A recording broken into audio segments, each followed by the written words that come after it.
I will never forget this story because it taught me to always trust God no matter what. So listen to this. Joseph is in prison, and he's been there for 2 years. He hasn't spoken a word to anybody. He was accused of something he didn't do, and now nobody even remembers he exists. The other prisoners have long forgotten about him. But one day the king has a dream that troubles him. It was so troubling that he couldn't sleep at night, and the dream was this. 7 years of plenty will be followed by 7 years of famine.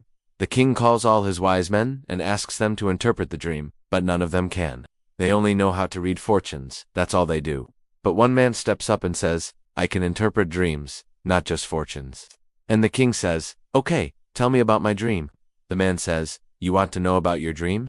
Marry my daughter and I will tell you. And the king agrees. Meanwhile, Joseph had been promoted over all the prison guards, and was responsible for everything going on in that prison. One day he has a dream, and guess who comes to interpret it? This same man that went straight to the king to say, marry my daughter and I will tell you about your dream. So Joseph interprets his own dream, and he tells this guy, listen, this is what your dream means. You're going to be in prison for 7 years. Then Joseph goes back to Potiphar and says, hey Potiphar, I had this dream last night. This guy's going to prison for 7 years and he needs your help. Potiphar says, okay, fine. So when the time comes, Potiphar goes to the king and presents this man and says, here's the guy. He had a dream that you would be in prison for 7 years.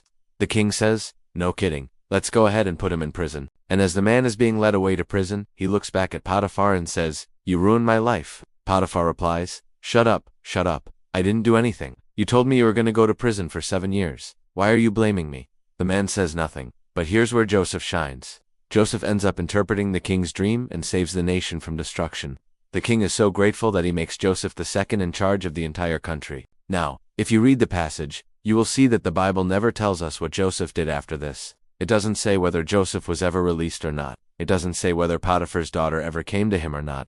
It doesn't say whether Potiphar ever apologized to him or not. All the Bible says is that the Lord was with Joseph and he became very prosperous. Now, many people miss the point of the story. They think that the story is about how Joseph got out of prison, or how he ended up becoming the second in charge. Many people think that the story is about how Joseph interpreted the dream and saved an entire nation. But let me ask you this question. What was the first thing Joseph did after he interpreted the king's dream? He didn't go running to the king.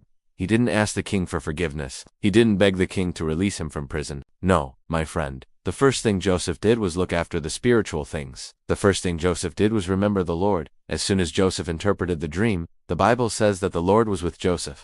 If you look at the original language, the word was actually a Hebrew verb called haya, which means to become. In other words, the verse should read, the Lord became with Joseph. In other words, Joseph didn't look for God. God looked for Joseph.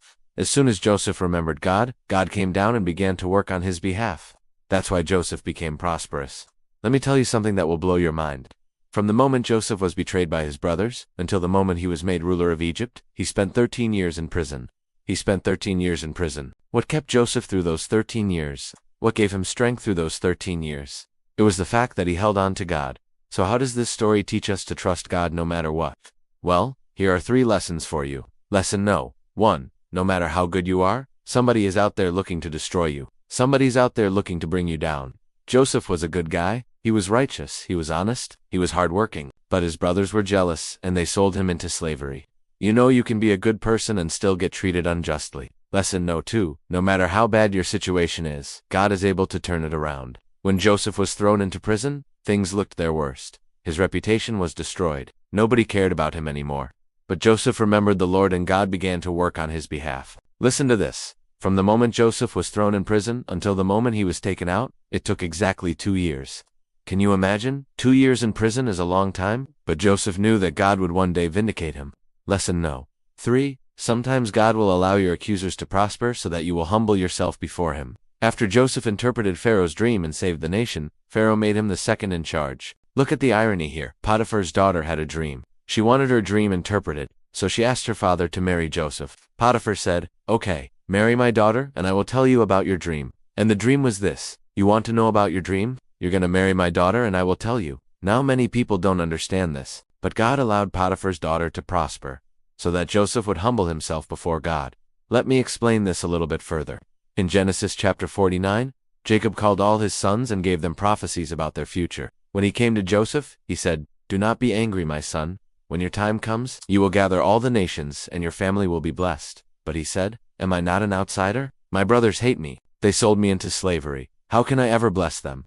And God spoke to Jacob and said, Joseph's brothers are grumbling against him, but you must not be angry. You shall not curse them or denounce them, for they are your people. These are your bones and your flesh, and the full number of their days shall be increased. My friend, sometimes we need to go through difficult times so that our faith will grow. Sometimes we need to be mistreated, so that we will seek God's face. Sometimes we need to suffer so that our character will be refined. Do not despise, therefore, the suffering. Resist the devil, and stand firm. Remember, our light and momentary troubles are producing for us an eternal glory that far outweighs them. For what is the sting of death? The wages of sin is death. But God made a way. God made a way. If you are going through a hard time right now, please remember that God sees you. God knows your problems. God will never leave you nor forsake you. Now I want to hear from you. What is the hardest thing you've ever gone through? Please share your testimony below. And if you haven't subscribed yet, please do so. And I will see you next time.